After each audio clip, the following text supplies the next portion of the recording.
Unit 1, Environment and Habitats. Word meanings.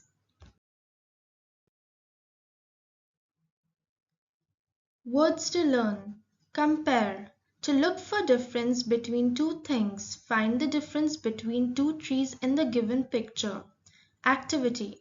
Compare different objects in the classroom. Habitat. A place where animal makes its home.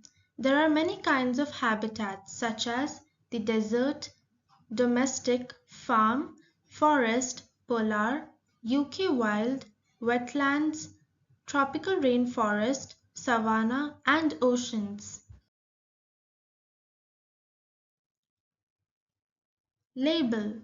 A piece of paper that is attached to something which gives information about it. For example, label on a jar, price tag, ticket. Model.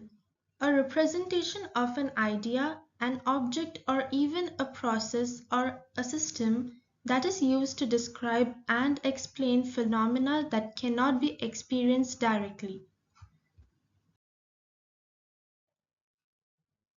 Environment.